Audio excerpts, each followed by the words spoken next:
Everyone, welcome back to my channel students. Current ratio का ये जो क्वेश्चन है इसको मैं सॉल्व कर रहा हूँ।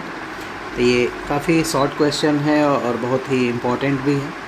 इसी टाइप के क्वेश्चन जो है वो बोर्ड एग्ज़ाम में पूछे जाते हैं, थोड़ा ट्रिकी पूछे जाते हैं और शॉर्ट पूछे जाते हैं। कॉम्पिटिटिव की CUET के एग्ज़ाम के प्रिपरेशन के पॉइंट ऑफ व्यू से भी ये इम्पॉर्टेंट है, क्योंकि MCQ में इस तरह के क्वेश्चन बेसिकली देखे गए हैं कि ऐसे पूछे जाते हैं।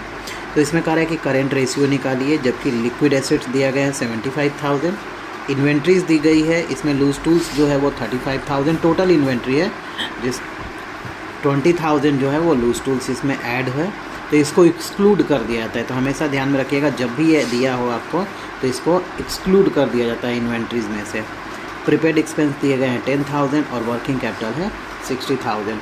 तो मैंने पहले भी आपको बताया है कि जब भी आप रेशियो एनालिसिस का कोई भी क्वेश्चन सॉल्व करते हैं तो आपको ये देखना है कि क्वेश्चन में आपको फाइंड आउट क्या करना है और उसका फॉर्मूला सबसे पहले लिख लेना है। तो यहाँ पे क्या करेंगे, करेंट रेशियो आपको निकालना है, और करेंट रेशियो का फॉर्मूला जो होता है वो होता है current assets upon current liabilities. मैंने शॉर्ट में ही लिखा है। तो अब आपको यहाँ पे निकालना है क्या, करेंट एसेट्स। तो करेंट एसेट्स यहाँ पे कैसे निकलेगा, तो आप देखेंगे कि यहाँ पे लिक्विड एसेट दिया गया है। लिक्विड एसेट जो होता है ना वो करेंट एसेट्स में ही आता है। इन्वेंट्रीज भी जो स्टॉक होता है वो भी करेंट एसेट्स का ही पार्ट होता है, और प्रीपेड एक्सपेंस भी आपका करेंट एसेट्स का ही पार्ट होता है। तो इन तीनों को आप ऐड कर देंगे तो करेंट एसेट्स आ जाएगा। तो current assets is equal to हो जाएगा आपका लिक्विड एसेट्स प्लस स्टॉक या फिर इन्वेंट्री, इसमें से ये 20,000 को एक्सक्लूड करके लिखेंगे, प्लस प्रीपेड जो एक्सपेंस है। तो ये आपका हो गया 75,000 प्लस स्टॉक जो आएगा, ये 20,000 माइनस करेंगे 35 में से, तो ये आएगा आपका 15,000 प्लस प्रीपेड दिया है 10,000। तीनों को ऐड कर देते हैं, 70 plus 10 80 plus 10 90 plus 10 1 lakh. Current assets आ गया 1 लाख रुपीज़। अब आपको निकालना है करेंट लाइबिलिटीज़। तो आपको पता होना चाहिए कि वर्किंग कैपिटल, क्योंकि वर्किंग कैपिटल क्वेश्चन में दिया है ना, तो यही फार्मूला यूज़ करेंगे। वर्किंग कैपिटल इक्वल टू होता है current assets minus current liabilities. आपको फाइंड आउट करना है करेंट लाइबिलिटीज़, क्योंकि करेंट एसेट्स दिया है।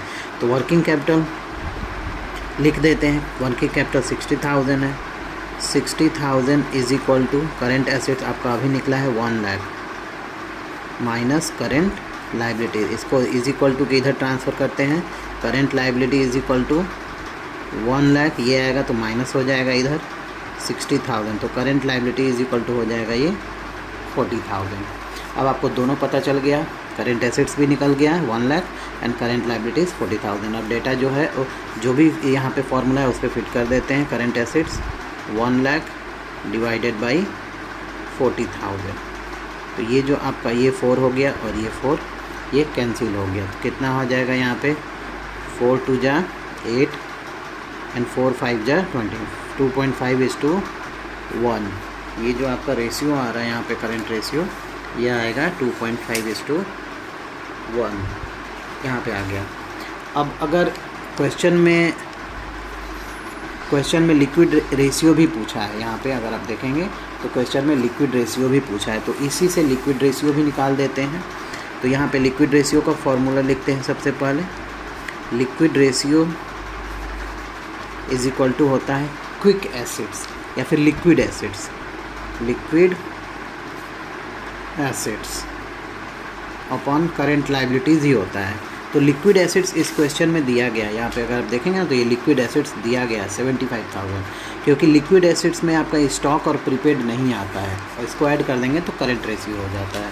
तो यहाँ पर लिक्विड एसिड्स को हम लिख लेते हैं 75,000 अपॉन करेंट लाइबिलिटीज़, यहाँ पे हम लोगों ने अभी फाइंड आउट किया है 40,000। ये 30 से ये 30 कैंसिल हो जाएगा, और इसको अगर आप फाइंड आउट करेंगे तो ये आएगा आपका 1.875:1। सो स्टूडेंट्स, ये क्वेश्चन कंप्लीट हो गया। आप इसी तरह के शॉर्ट क्वेश्चन जो हैं प्रैक्टिस करते रहिए बुक से, जो आपके DK गोयल की बुक है उससे प्रैक्टिस करते रहिए, क्योंकि ये शॉर्ट अगर एक बार इस पर कमांड हो गया ना, क्योंकि बहुत ट्रिकी है, बहुत सारे इसमें क्वेश्चन है, बहुत सिमिलर टाइप के क्वेश्चन है। So once you will do practice again and again, so definitely that you may get a good marks. तो आई होप ये वीडियो आप लोग को समझ में आएगा। अगर वीडियो समझ में आया तो चैनल को सब्सक्राइब कर लीजिए और वीडियो को लाइक कर दीजिए।